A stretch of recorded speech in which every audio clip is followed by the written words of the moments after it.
Saudara, PSSI menerima kepastian dari FIFA terkait lawan timnas Indonesia di ajang FIFA Series 2026.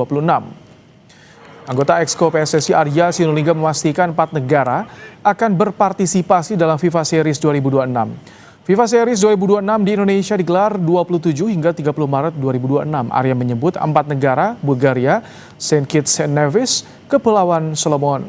Dan Indonesia berpeluang menghadapi Saint Kitts and Nevis di laga pembuka.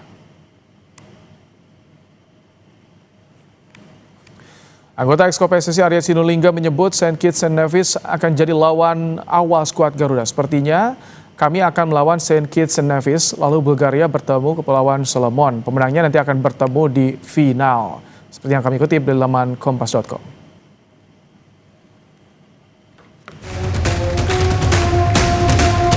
Indonesia akan menjadi tuan rumah ajang FIFA Series 2026. Turnamen dijadwalkan akan berlangsung di Stadion Gelora Bung Karno, Jakarta. FIFA Series 2026 di Indonesia akan digelar pada 27 Maret hingga 30 Maret 2026. Selain tuan rumah Indonesia, 3 peserta lain adalah Saint Kitts Nevis, Bulgaria, serta Kepulauan Solomon. Dalam laga pembuka, skuad Garuda akan menjamu Saint Kitts Nevis dan Kepulauan Solomon menantang Bulgaria di semifinal. Pemenang laga semifinal akan berlaga di babak final yang digelar 30 Maret. Tim yang kalah akan memperebutkan tempat ketiga. FIFA Series akan menjadi debut John Hartman sebagai nahkoda baru skuad Garuda. John Hartman menyebut ajang FIFA Series jadi awal untuk menetapkan standar dan kerangka timnas, serta berusaha meraih kemenangan pertama dari tim asal benua Eropa. Good start. Set the mindset, set the standards, cultural framework, tactical framework, clarity for the players. Set the standards for our future. And if we can, make some history.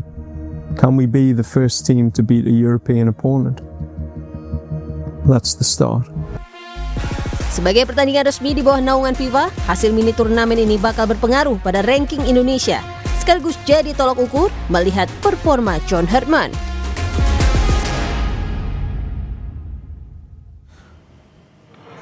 John Hartman akan debut di FIFA Series 2026. Hartman juga berambisi mengalahkan tim asal Eropa dalam ajang ini. Kita bahas soal target Hartman di FIFA Series ini bersama dengan analis sepak bola M. Kusnaini. Selamat malam, Bungkus.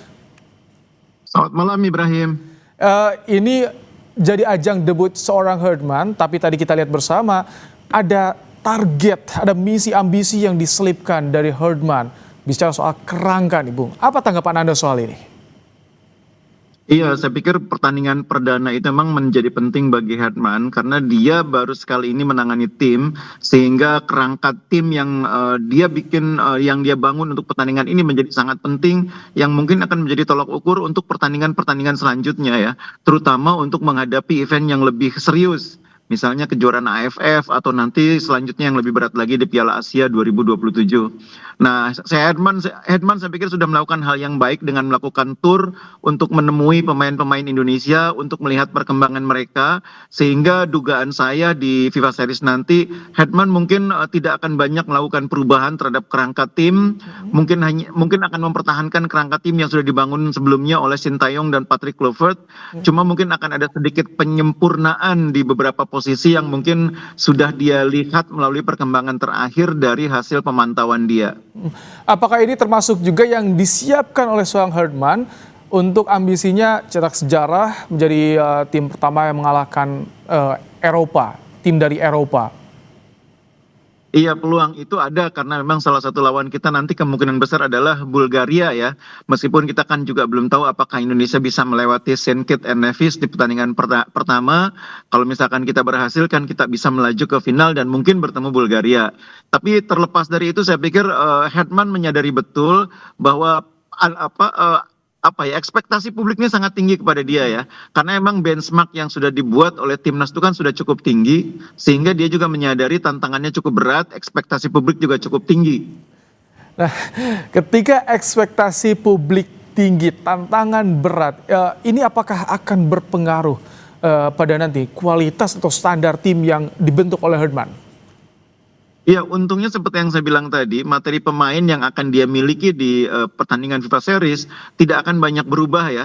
Tidak akan ada pemain naturalisasi baru, tidak akan ada banyak juga perubahan dari komposisi pemain yang sebelumnya sudah dipanggil untuk kualifikasi putaran ketiga dan keempat, sehingga relatif lebih mudah bagi dia untuk meneruskan dengan kerangka tim yang sudah dibangun. Dan saya pikir cara main Herman pun tidak akan banyak berbeda dengan pelatih-pelatih sebelumnya, entah itu Clifford, entah itu Sintayong. Dia saya pikir juga akan lebih pragmatis melihat bahwa sebetulnya perkembangan timnas sudah cukup baik dalam beberapa pertandingan terakhir, sehingga mungkin tidak akan terlalu banyak melakukan perubahan yang drastis dan lebih banyak upaya menyempurnakan. Saya pikir poinnya di situ. Hetman tidak akan melakukan banyak perombakan, tapi lebih menyempurnakan tim yang sudah setengah jadi ini. Kalau tidak banyak perombakan, hanya tinggal menyempurnakan, bagaimana dengan waktu nih? Apakah persiapan dengan 2 minggu atau 1 bulan jelang turnamen ini dimulai cukup, Bungkus? Iya, bahkan sebetulnya persiapannya tidak sampai 1 bulan ya, karena ketika timnas berkumpul, mungkin waktu berkumpulnya hanya beberapa hari, tidak sampai sepekan mungkin. Sehingga memang dalam kondisi seperti itu, pilihan yang paling realistis, yang paling pragmatis, ya memang tidak melakukan banyak perubahan drastis, tapi di pertandingan pertama dan kedua mungkin nanti yang dilakukan oleh Hetman, dia lebih banyak mengevaluasi, melihat komposisi yang ada sekarang, dan mungkin baru perubahan itu akan dia lakukan pada saat event yang lebih besar. Misalnya di uji coba FIFA pada bulan Juni, pada bulan September, pada bulan November, dan finalnya nanti di puncaknya nanti di Piala Asia. Momen bagi Hetman tuh menurut saya memang bukan di FIFA Series ini. Ini lebih banyak merupakan pemanasan bagi dia. Tapi ini kita yang juga masih ditunggu, belum ada kabar soal asisten pelatih. Nah, kalau Anda misalkan bicara soal menyempurnakan kerangka tim yang sudah ada, catatan dari Anda apa saja, Bungkus? Iya, yang pertama saya pikir Hetman harus punya jajaran pelatih, asisten pelatih terutama, yang bisa berkomunikasi dengan dia ya. Nah, ini penting sekali karena dia kan hanya membawa staf kepelatihan dalam jumlah yang terbatas, sehingga komunikasi akan menjadi faktor kunci. Yang kedua, saya pikir dia juga butuh jajaran asisten pelatih yang punya pendekatan sama dengan dia. Sebagian besar pelatih Eropa termasuk Hetman ini kan pendekatannya saintifik ya. Dia menggunakan data, dia menggunakan hasil-hasil analisis. Jadi bukan sekedar pelatih itu punya nama besar, asisten dia punya nama besar, punya pengalaman panjang, mungkin bukan itu yang dia cari. Tapi orang-orang yang punya kemampuan komunikasi bagus, punya pendekatan kepelatihan yang berbasis saintifik ya. Itu saya pikir yang akan membedakan dia mungkin dengan pemilihan asisten-asisten pelatih sebelumnya. Tapi publik juga harus paham, ini sebagai debut ya, bukan ujian sebenarnya, agar publik juga ekspektasi bisa diatur, bisa dikelola ya, Bungkus.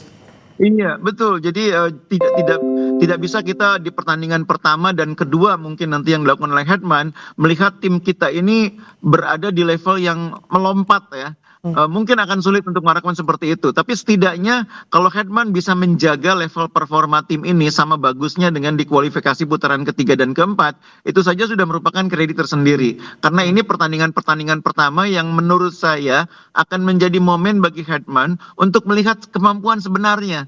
Dia kan selama ini hanya melihat melalui tayangan video, hanya melihat pertandingan pemain dalam bentuk yang terpisah-terpisah. Tapi sebagai tim mungkin baru akan melihat nanti bulan Maret. Dan itu bukan hal yang mudah bagi pelatih untuk langsung beradaptasi dengan situasi tersebut.